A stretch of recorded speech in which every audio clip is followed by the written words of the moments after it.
మీకు ఈ వీడియో నచ్చితే వీడియో క్లిక్ చేసి ఛానల్ని సబ్స్క్రైబ్ చేసుకోండి. గగన్ని భూమి నిలదీస్తూ ఉంటుంది. అయినా నక్షత్రాన్ని ఎలా పెళ్లి చేసుకుంటారు అని అడుగుతూ ఉంటే, అమ్మ ఒప్పుకుంటే ఖచ్చితంగా చేసుకుంటాను అని గగన్ చెప్తాడు. శారద అంటే ఒప్పుకున్నంత మాత్రాన మీరెలా చేసుకుంటారు అని భూమి అడుగుతుంది. మామూలే, మూడుముళ్ళు, భజంత్రీలు, హిందూ కల్చర్ ప్రకారం అని గగన్ చెప్తాడు. మతం మార్చుకొని చేసుకుంటారా లేక అని నేను అడగట్లేదు. మీరు నక్షత్రాన్ని పెళ్లి చేసుకోకూడదు, ఎందుకంటే మీరు నన్ను ప్రేమించారు, ఆ విషయం మర్చిపోతున్నారు అని భూమి చెప్తుంది. అప్పుడు గగన్, ప్రేమించాను, అయితే ఏమైంది అని భూమికి అడగగానే ఇంకా భూమి తల దించుకుంటుంది. ప్రేమించిన వాళ్ళందరూ లవ్లో ఫెయిల్ అయితే పెళ్లి చేసుకోకూడదా? అలాగే ఉండిపోతారా? ఒకవేళ అలాగే ఉండిపోయేటుకుంటే దేశంలో జనాభా ఇలా పెరిగేది కాదు. పెళ్ళి తప్పనిసరి అయినప్పుడు ప్రేమ ఒక జ్ఞాపకంగా మిగిలిపోతుంది. నేను మా అమ్మని కూడా ప్రేమిస్తున్నాను. మా అమ్మ కల నాకు పెళ్లి చేయడం, మరి మా అమ్మ కల నేను నెరవేర్చాలి కదా అని గగన్ చెప్తాడు. తీర్చండి, దేశ సైన్యం కోసం పిల్లల్ని కనండి అని భూమి కోపంగా అక్కడి నుంచి వెళ్ళిపోతుంది. భూమి వెంటనే తన సీట్ దగ్గరికి వచ్చి కూర్చుని తల పట్టుకొని వెంటనే ధరణిలా గగన్కి ఫోన్ చేస్తుంది. ల్యాప్టాప్ ముందు పెట్టుకొని తను వర్క్ చేసుకుంటున్నట్లు నటిస్తూ ధరణిగా భూమి గగన్తో ఫోన్ మాట్లాడుతూ ఉంటుంది. ఇంకా నీ దగ్గర నుంచి ఫోన్ రాలేదేంటా అని ఆలోచిస్తున్నాను అని గగన్ చెప్తూ ఉంటాడు. చెప్పిందా నీ ఫ్రెండ్ మొత్తం చెప్పేసిందా ఫోన్ చేసి అని చెప్తూ ఉంటే, చెప్పేసింది అని చెప్తూ ఉంటుంది ధరణి. భూమి నీ మనసులో ఉందా లేదా అని ధరణిలా అడుగుతూ ఉంటే, తన మనసులో నేను లేనప్పుడు నా మనసులో తను ఉందా లేదా అన్నదానికి సమాధానం చెప్పే అవసరమే లేదు. ఉంటే ఏంటి, లేకపోయేది ఏంటి అని గగన్ అడుగుతాడు. ప్రశ్నకు ప్రశ్న సమాధానం కాదు, ముందు నేను అడిగిన దానికి స్ట్రైట్గా సమాధానం చెప్పండి అని భూమి చెప్తుంది. భూమి నా మనసులో ఉంది అని చెప్పగానే భూమి అయితే చాలా సంతోషపడుతుంది. సరే, భూమి నా మనసులో ఉంది, అయితే భూమి నీకు చాలా క్లోజ్ కాబట్టి భూమి నన్ను ప్రేమించేలా చేస్తావా అని గగన్ అడగగానే, నేను ఎలా చేయగలను అని భూమి చెప్తుంది. చూడు, ఫ్రెండ్ అయ్యుండి తను నా ప్రేమలో పడేలా నన్ను ప్రేమించేలా నువ్వే చేయలేనప్పుడు నువ్వు ఉండే ఏం లాభం, ఏం ప్రయోజనం? ఇప్పుడు చెప్తున్నాను విను. తను నా మనసులో లేదు అని గగన్ చెప్తే, అబద్ధం చెప్పకండి, తను నీ మనసులో ఉంది అని భూమి లేదని గగన్ వాదిస్తూ ఉంటే, అబద్ధం చెప్పకండి, తను మీ మనసులో లేకపోతే ఒక డ్రెస్ కొనిచ్చి కార్పొరేట్ ఆఫీస్లో ఇలాగే ఉండాలని చెప్పి ఆ డ్రెస్ వేయించి మళ్ళీ తిట్టి ఎందుకు దీపించేశారు అని భూమి అడుగుతూ ఉంటుంది ధరణిలా.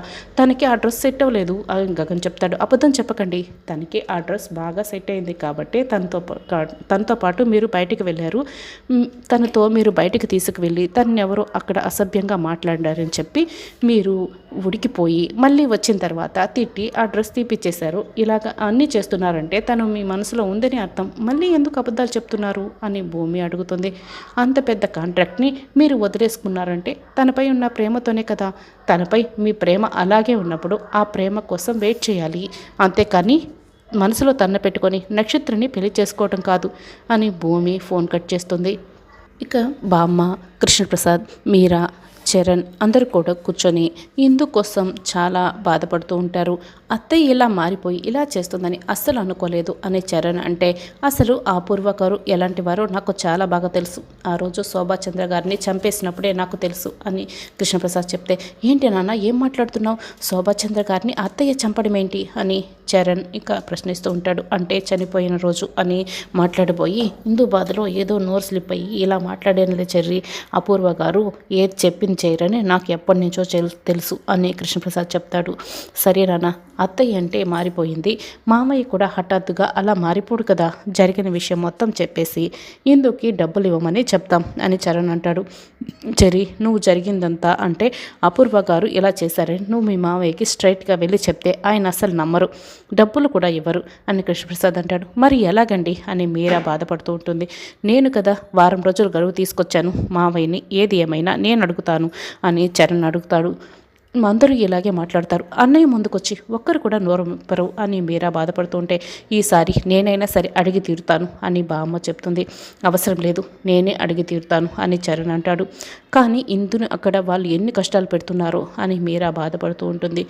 ఇందు ఏమో 2 బ్యాగులు పట్టుకొని నెత్తి మీద కూడా కొంచెం బరువుగా కూరగాయలు పెట్టుకొని అత్తయ్య మామయ్య నేను మోయలేకపోతున్నాను అని కష్టపడుతూ బాధపడుతూ ఇక నడుస్తూ రోడ్లో వస్తూ ఉంటుంది. అప్పుడే ఏంటి కట్నం డబ్బులు ఇవ్వకుండా ఇలాంటి బరువులు మోయాలంటే సరిపోతుందా, మోయాల్సిందే అని వాళ్ళిద్దరూ తింటూ ఇందుని ఇక బాధ పెట్టేలా మాట్లాడుతూ నడిపిస్తూ ఉంటారు.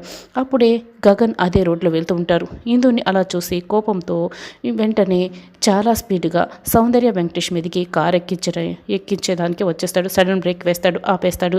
రే ఎవరా నువ్వు, కళ్ళు కనిపించడం లేదా అని వెంకటేష్ తిడుతూ ఉంటాడు. అప్పుడే గగన్ చాలా కోపంగా కారులోంచి కిందకు దిగుతాడు. బాబు మీరా బాబు, ఏంటి బాబు బ్రేకులు పడలేదా అని అడుగుతుంటే, మీతో పాటే మా చెల్లెలు కూడా ఉంది కదా అందుకే బ్రేక్ పడింది, లేకపోతే మీ ఇద్దరు ప్రాణాలు తీసేసేవాడిని అని గగన్ వార్నింగ్ ఇస్తాడు. అంత కాని పని మేమేం చేశాం బాబు అని వెంకటేష్ అడుగుతూ ఉంటాడు. మా చెల్లిని కష్టపెడుతున్నారు కదా అని గగన్ అంటాడు. అయ్యో బాబు, ఆవిడ మోసే దాంట్లో దేవుడి పసుపు కుంకుమ కూడా ఉంది, పుణ్యం వస్తుంది అని వెంకటేష్ చెప్తాడు. మీరు ఇలా మాట్లాడకండి, మీకు బుద్ధుందా మా చెల్లి చేత ఇలా చేయించడానికి అని గగన్ ప్రశ్నిస్తూ ఉంటే, మాకు సిగ్గు శరం బుద్ధి అన్నీ ఉన్నాయి బాబు, కానీ ముందరవలసిన వాళ్ళకే లేవు అని వెంకటేష్ చెప్తాడు. మీరు ఇలా ఎందుకు చేస్తున్నారో నాకు చాలా బాగా తెలుసు, కట్నం డబ్బులు ఇవ్వలేదనే కదా అని గగన్ అడుగుతాడు. బాబు చాలా షార్ప్ సౌందర్య అని వెంకటేష్ చెప్తాడు. అయినా కట్నం డబ్బులు ఎవరైతే ఇస్తామని చెప్పారో వాళ్ళ దగ్గరికి వెళ్ళి అడగాలి, కానీ ఇందుని ఎందుకు ఇలా కష్టపెడుతున్నారు అని గగన్ ప్రశ్నిస్తూ ఉంటే, చూడమ్మా ఇందు, నేను నిన్ను కష్టపెడుతున్నానంట, సరే మీ అన్నయ్యతో వెళ్ళిపో, అతను నిన్ను కాలు కింద పెట్టకుండా చూసుకుంటాడు, పోనీ మాతో మా ఇంటి కోడలుగా వస్తావా అని వెంకటేష్ అడుగుతూ ఉంటాడు. మీతోనే వస్తాను అని ఇందు చెప్తుంది. అది చూసావా బాబు, నువ్వు నన్ను చంపేస్తాను గెంపేస్తాను అంటే సరిపోదు, తను మాతో పాటే ఉంటుంది కాబట్టే మేము ఎన్ని కష్టాలు పెట్టినా తను భరించి తీరాలి. నువ్వు ఇంతలా మాట్లాడే బదులు ఆ కట్నం డబ్బులు ఏదో నువ్వే ఇచ్చేసేయి సరిపోతుంది, అంతే కదా అని వెంకటేష్ అంటాడు. ఒక్కసారి నువ్వు కట్నం డబ్బులు ఇచ్చిన తర్వాత అప్పుడు అడుగు, మేము ఇందుని ఎలా చూసుకుంటామో అని వెంకటేష్ చెప్తాడు. ఏంటి సౌందర్య, ఇంకా అలా చూస్తూ నిలబడ్డావు, ఇక్కడే ఉంటే మనల్ని కొట్టి చంపేస్తాడేమో, పద వెళ్దాము అని వెంకటేష్ చెప్పడంతో ఇక వాళ్ళు అక్కడి నుంచి వెళ్ళిపోతారు. మళ్ళీ ఇందు గగన్ ముందే అవన్నీ మోసుకు వెళ్తూ ఉండటంతో గగన్ చాలా బాధపడుతూ చూస్తూ ఉంటాడు. ఇందు బాధపడుతూ వెళ్తూ ఉంటుంది. ఇంకా శారద దుప్పటి సర్దుతూ ఉంటుంది బెడ్రూమ్లో. అప్పుడే ఆంటీ ఆంటీ అంటూ భూమి గట్టిగా అరుస్తూ లోపలికి వస్తుంది. అరే భూమి వచ్చింది అని శారద చాలా సంతోషపడుతూ మెట్లు దిగి వస్తూ ఉంటుంది. సరిగ్గా అప్పుడే నక్షత్ర కూడా ఆంటీ ఆంటీ అంటూ గట్టిగా అరుస్తూ లోపలికి వస్తూ ఉంటుంది. అయ్యయ్యో భూమి వచ్చిందనుకునే లోపే ఈ నక్షత్రం వచ్చిందేంటి అని శారద దాక్కుంటుంది. ఇల్లంతా శారద కోసం వెతుకుతూ ఉన్న భూమి నక్షత్ర ఎదురుపడతారు. ఎవరే నిన్ను ఇక్కడికి రమ్మనింది అని ఇద్దరు ఇక తిట్టుకుంటూ ఉంటారు. నువ్వెందుకు వచ్చావు అని ఇద్దరు ఒకరినొకరు ప్రశ్నించుకుంటూ ఉంటారు. నేను ఈ ఇంట్లో ఉండేదాన్ని, ఇది నా ఇల్లు లాంటిది, అమ్మ ఇల్లు లాంటిది అని భూమి అంటుంది. నేను ఈ ఇంటికి కాబోయే కోడల్ని అని నక్షత్ర అంటుంది.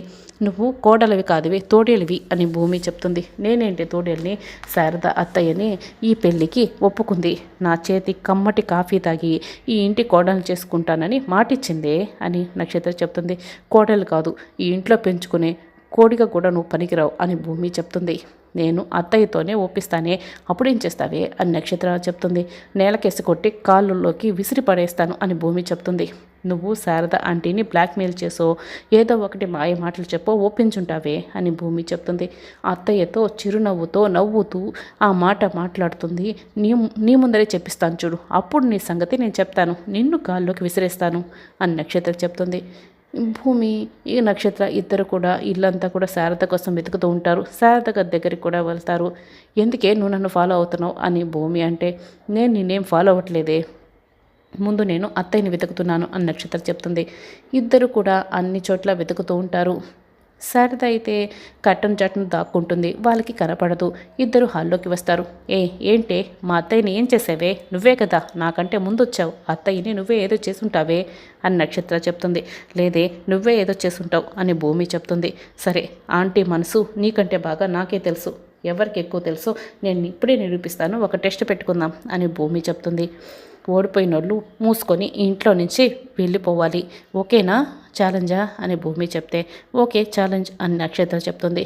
నీ గొంతు విని ఆంటీ దాంకొని ఉంటుందని నా అనుమానం, ఏదో ఒకటి చేసి ఆంటీని బయటకు రప్పించు, అప్పుడు నువ్వు గెలిచినట్లు అని భూమి చెప్తుంది. నీ వల్లే అత్తయ్య దాక్కొని ఉంటుంది.